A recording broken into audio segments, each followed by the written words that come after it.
ខ្ញុំចង់និយាយអំពីខ្ញុំចង់ធ្វើវីដេអូមួយទាក់ទងទៅនឹងការប្រៀបធៀបរវាងសំឡេងផ្ទាល់របស់ GoPro និងសំឡេងផ្ទាល់របស់ខ្ញុំដាក់ microphone update ណាខ្ញុំ upgrade ច្រឡំមកទេគឺខ្ញុំ upgrade នៅលើ GoPro ហ្នឹងគឺខ្ញុំដាក់ microphone បន្ថែមពីលើ GoPro ហ្នឹងមួយទៀតហើយខ្ញុំចង់ឲ្យទាំងអស់គ្នាមើលឃើញថាតើវាមានភាពខុសគ្នាមិនដែរហ្នឹងហើយគឺនិយាយទៅ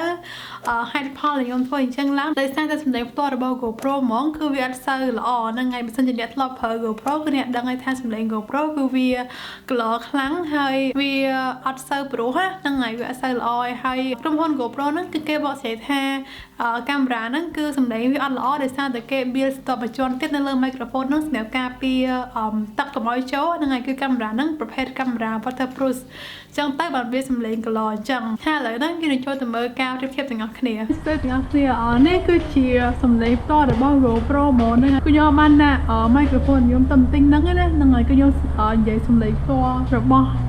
GoPro ហ្នឹងហ្មងហើយនៅក្រៅនេះគឺអត់សូវមានខ្យល់ខ្លាំងណាស់ហ្នឹងហើយតានេះមើលទៅឃើញសំឡេងវាយ៉ាងម៉េចដែរហ្នឹងហើយឥឡូវនេះខ្ញុំនឹងធ្វើការផ្លាស់ប្ដូរទៅអា microphone ទៅខ្ញុំទៅបន្តិចហ្នឹងណាអូខេឥឡូវទៅមើលទាំងអស់គ្នាហើយនេះគឺជាអា microphone ថ្មីខ្ញុំទៅបន្តិចហ្នឹងហើយគឺ Edutige 001តែអ្នកគ្នាស្ដាប់ឃើញសំឡេងវាខុសគ្នាឬក៏អត់ឬក៏ដូចតែគ្នាទេហើយ microphone ហ្នឹងគឺជា microphone ប្រភេទវាសោបមកចុងមានខ្លួនវាហ្មងហ្នឹងហើយគឺវាអត់សោប direct ពីតែខ្ញុំម្នាក់ឯងហ្នឹងហើយគឺទៅសំឡេងណាគេទៅចំចិត្តឲ្យនិយាយថាសំឡេងនេះដល់ចំមានខ្លួនយើងគឺលើទាំងអស់ហ្នឹងហើយនេះគឺជា Edutige ដែរ Edutige 001ដែរក៏ប៉ុន្តែខ្ញុំដាក់ Windshield គឺខ្ញុំដាក់សម្រាប់ការពារខ្យល់ហ្នឹងហើយកុំឲ្យវាត្រូវខ្យល់សូបទៅខ្លាំងពេកដោយសារតែឥឡូវនេះវាមានខ្យល់តិចតួចដែរហ្នឹងហើយអញ្ចឹងទៅខ្ញុំដាក់ទៅចង់ដឹងថាវាខុសគ្នាមិនដែរជាមួយនឹងអត់ដាក់ហ្នឹងហើយនេះគឺជា VideoMic Pro Plus ហ្នឹងហើយគឺខ្ញុំដឹងថាវាធំជាងGoPro ទៀតក៏ប៉ុន្តែគាត់ខ្ញុំចង់សាកឲ្យទាំងអស់គ្នាឃើញអញ្ចឹងដោយសារតែខ្ញុំជ្រុលសាក microphone ហើយខ្ញុំមានសល់ microphone ហ្នឹងមួយទៀតខ្ញុំក៏យក microphone ហ្នឹងមកសាកមួយទៀតមកចង់ដឹងថាសំឡេងទាំង3ហ្នឹងតើវាខុសគ្នាមិនដែរហ្នឹងហើយម្ដងទៀតនេះគឺជា microphone Rode VideoMic Pro Plus ហ្នឹងហើយគឺវាធំមែនតើធំជាង GoPro 3 ដង microphone ហ្នឹងគឺសម្រាប់តែខ្ញុំថតនៅក្នុងផ្ទះណាហ្នឹងហើយក៏ប៉ុន្តែអានេះខ្ញុំថតនៅក្រៅផ្ទះខ្ញុំដោយសារតែខ្ញុំចង់សាកទាំងអស់គ្នាឃើញអញ្ចឹងណាហ្នឹងហើយអ្នកនរគ្នាបានឃើញមែនចឹងគឺជាការប្រៀបធៀបរវាង microphone ទាំងអស់ហ្នឹងជាមួយនឹង microphone ផ្ទាល់របស់កាមេរ៉ា GoPro ហ្នឹងហើយសំណួរសួរថាតើយើងគួរតែ upgrade ឬក៏អត់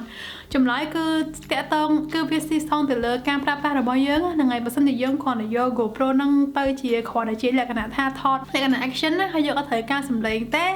គឺយើងអត់គួរ upgrade ទេហ្នឹងហើយគឺយើងគ្រាន់តែប្រើតែជាមួយនឹង microphone ផ្ទាល់របស់វាទៅគឺគ្រប់គ្រាន់ហើយហ្នឹងហើយតែបើសិនជាយើងចង់យក GoPro ហ្នឹងទៅជា vlog ហ្នឹងហើយធ្វើជា vlog ឬក៏យើងត្រូវការសំឡេងវាឲ្យបានល្អអ្នកគួរតែ upgrade ហ្នឹងហើយខ្ញុំនិយាយចឹងដោយសារតែការ upgrade ហ្នឹងគឺយើងត្រូវទិញ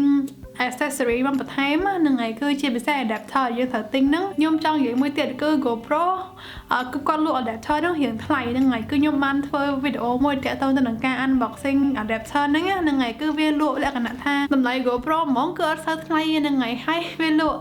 adapter ហ្នឹងខ្ញុំទិញនៅអូស្ត្រាលីគឺ79រៀលហ្នឹងហើយគឺខ្ញុំនិយាយថាវាថ្លៃដោយសារតែយើងមិនមែនទិញ adapter ហើយគឺយើងអាចប្រើប្រាស់យើងអាច upgrade សំឡេងយើងហ្មងបាននេះគឺយើងត្រូវការទិញបន្ថែមមកទៀតគឺយើងត្រូវទិញ microphone មួយទៀតហើយយើងត្រូវទិញ mount សម្រាប់នៅ mount នៅលើ GoPro របស់យើងបន្ថែមទៀតហ្នឹងហើយគឺក្នុងការ upgrade សំឡេងហ្នឹងគឺយើងត្រូវការ3 accessory ថែមហ្នឹងហើយឥឡូវបើយើងគិតថា adapter ហ្នឹង79រៀលហើយ microphone មួយទៀត microphone ដែលថងបំផុតគឺចាប់ពី40រៀលឡើងហ្នឹងហើយ40រៀលឡើងហើយមួយទៀតគឺយើងត្រូវការប្រដាប់ mount ណាប្រដាប់ mount ហ្នឹងខ្ញុំទិញថោកហើយគឺខ្ញុំទិញតម្លៃខ្ទង់ប្រហែលជាខ្ទង់10រៀលទេហ្នឹងហើយ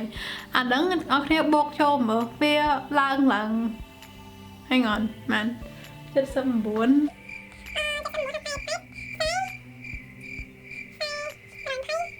ហ្នឹងហើយ at least ក៏130ដែរហើយបើនិយាយពី microphone ដែលខ្ញុំទិញហ្នឹង Edutige ហ្នឹងគឺខ្ញុំទិញគេប៉ុន្តែតម្លៃវាតែ20ទៅ30រៀលអាមេរិកគេហ្នឹងហើយក៏ប៉ុន្តែ